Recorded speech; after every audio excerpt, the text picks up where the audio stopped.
Hey everybody, this is Zach with Realize the Market. You're tuned in to the Think Realize the Market podcast. Our goal is to connect with entrepreneurs by providing a platform to help others through their experiences. Today we're coming to you live from the Small Business Expo in Los Angeles with a very special guest, Robert Divney, correct? Yep. Awesome. Robert, so why don't you tell us a little bit about who you are and what it is that you do? I have been in the music business for 35 plus years. Literally started in the mailroom, worked for Warner Music for almost 20 years, left to go work for a management firm called The Firm, and then started different companies, music marketing companies, promotion companies, and then in 2018 I started Pasadena Records as a record label. Now that the hardest part of the manufacturing and physical distribution went out the door, it was a lot easier to sort of step into being a label. You didn't have to deal with returns, co-op advertising, a lot of the things that really made being a record label almost a monopoly. What kind of experience do you have dealing with issues like that? Maybe, working with Warner Brothers, did you get to see a unique point of view of, the problems that are associated with running a record label? Working at Warner Brothers was a gift. I mean, it was a company that, grew out of Warner Pictures and Frank Sinatra's label when he left Capitol Reprise Records, and it was a company that put musicians and artists first, and that experience was great. I think what's transpired since 2000 is just a massive technological change within an industry. I mean, it's as if everyone was getting on with horse and buggies, and then a week later everyone had jets. So all the things that you use to service horse and buggies no longer applied to jets. You didn't need to carry oats and hay and any of the other things. So it was hard, and the landscape is still changing. And it took the industry a while to sort of find their equilibrium. But I think having gone through that hardship of seeing the physical CD business basically implode prepared them for COVID, where consumption of music sort of changed in a really big way, where music consumption habits went from purchasing music to streaming, downloading, those kind of things that didn't really require having to go to a physical location like Tower, which no longer exists, or your local record store to buy music. You were able to consume music pretty much at will through Spotify, Apple Music, and some of the other providers. Yeah, and the landscape definitely has changed. Yeah, I like your point about the physical locations, going through hardships because the digital landscape is changing. So how do you think that affects an artist, somebody who might have been used to trying to come up in a traditional world of music with promotions through CDs or vinyl records or anything like that? How can an artist better adapt to what the landscape is today? There's an upside and downside. I think the loss of the physical business and the change in how consumers or fans are consuming music has made it a little bit more difficult, because that CD revenue was sort of a buffer. But what it's also done is for artists or aftermarket artists who have already had some success at major labels, who are no longer viable to major labels and are putting out records on their own, they have a greater opportunity for a direct-to-consumer business. Okay, so that's I like the way that you put that. So I know that streaming numbers, though, for payouts for artists can be extremely low. So what are some other solutions that you might be able to, give advice on for artists to make money? If I could figure that out, I'd be in your job, I guess. I don't know. It's Spotify's not really a music company. They're a subscription company that also directs advertising. Music is the vehicle that they use, and so it's somewhat exploitive. On the other hand, they take everything. There's no barrier, there's no wall, so it's opened up a lot of opportunities, and there's a lot of independent DIY artists who have found that their music, for whatever reason, fits the algorithm and has generated millions, if not hundreds of millions of streams for them. which does generate revenue. About every million streams is roughly $4,000.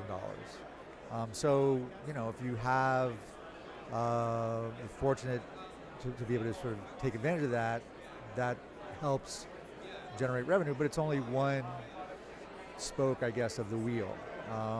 If you have that, then you want to try to upsell and convert those people who are consuming your music through streaming to maybe buying the t-shirt or buying the CD or the vinyl with the t-shirt, and then collecting their email and their zip code. And so when you come to market on tour, you can send them a note, hey, I'm going to be in your town. So it's an opportunity to sort of be your own business, but it's also really hard to sort of navigate that and be an artist. Yeah, and personally, I have a lot of friends who are very creatives, and I find a lot of times that those creative friends do have the hardest time figuring out how to market themselves. And I think, I love your point that you talk about they need to be, collecting names and phone numbers, like real data, so that they can start building a community for themselves that goes beyond the reach that, the music will. You start to build an actual fan base that they get to interact with the artist, and I would think that having 1,000 diehard fans can take you a lot further as an artist than maybe, having a whole bunch of fly-by-night fans. What's your opinion on that? Absolutely. I think what you want to do is hopefully your music resonates with people, and you use these other mechanisms to get it out there. I think to some degree Spotify is radio on the internet. Yeah. So like radio, if you're listening to K-Rock or Kiss, you hear a song and you don't respond to it, you just heard it and it's fine, and you move on and you hear the advertising. But if you hear something that comes along that you absolutely love, then you want to find out more. And then at that point, you really want to try to build that relationship with your fans so that they come back. But 1,000, if you could do 1,000, then you could do 2. If you could do 2, then you could do 5. If you could do 5, then you could do 10. And that really becomes a core of your business. They come out, they buy your tickets. They almost become a patron for your art. And that's a lot of how the business is sort of progressing these days, is that there is a robust patronage system, because I think, we're 2 decades into plus from MP3s, from Napster.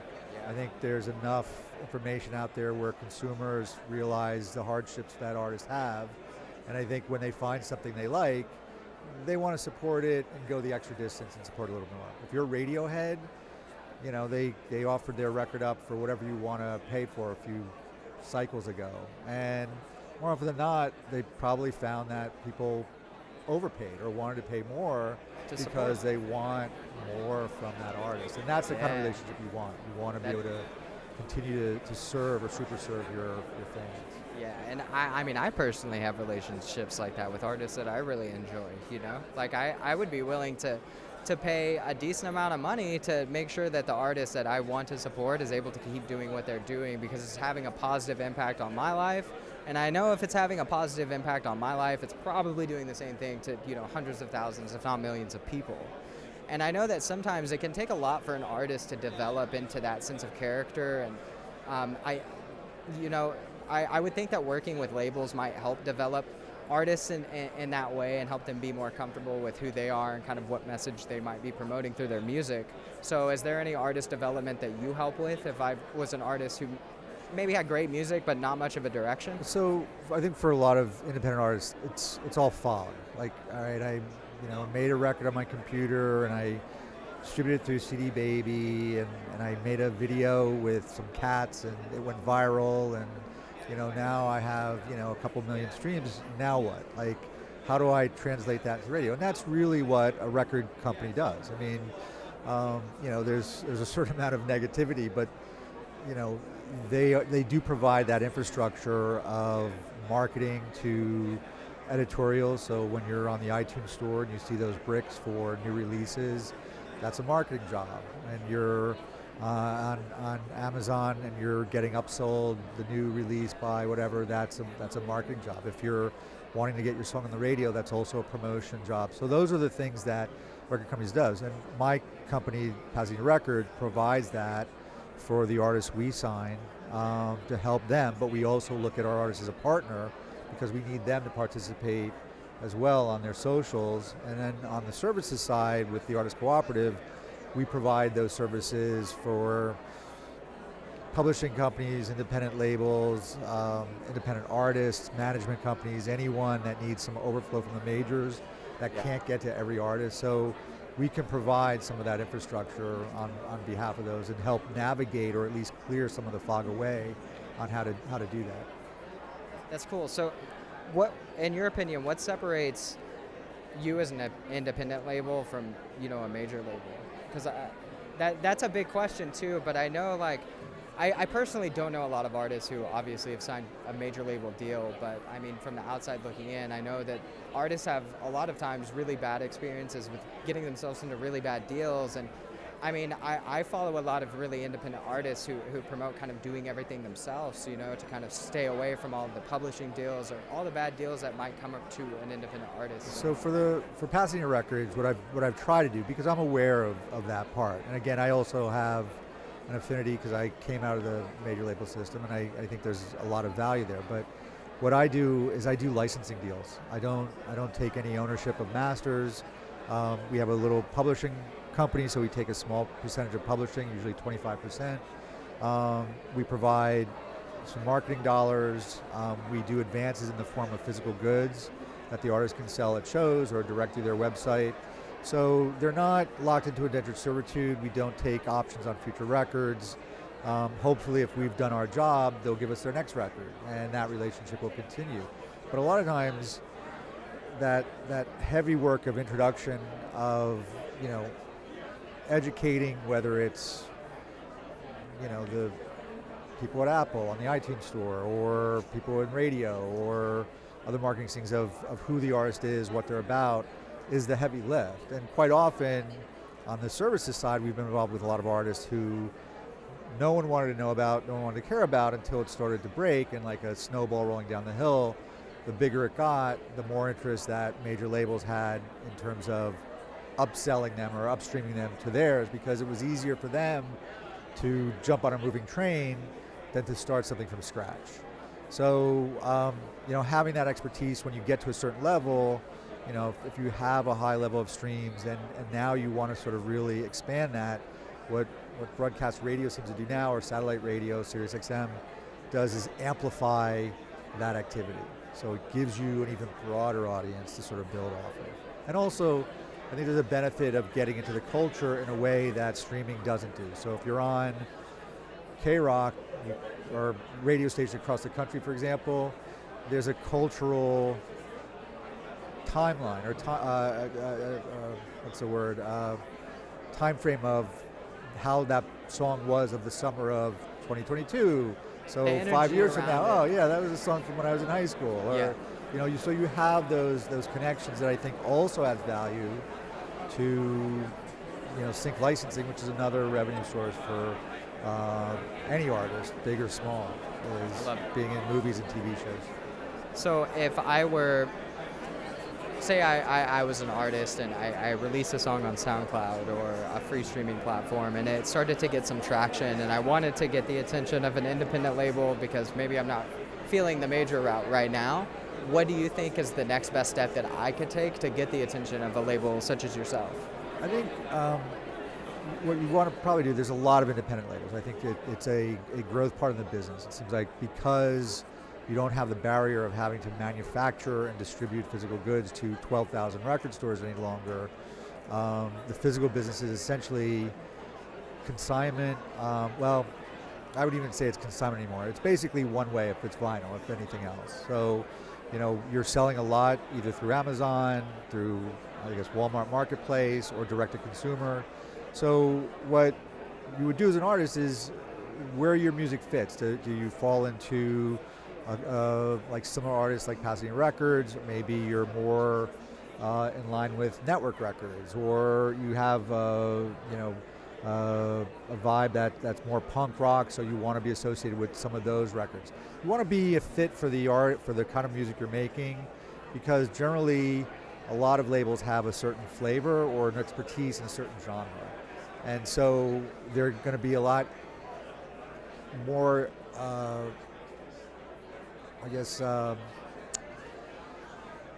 a greater expertise in helping develop or breaking your kind of music if you fall into that genre. Like if you're a country artist, you wouldn't want to be on my label because we wouldn't.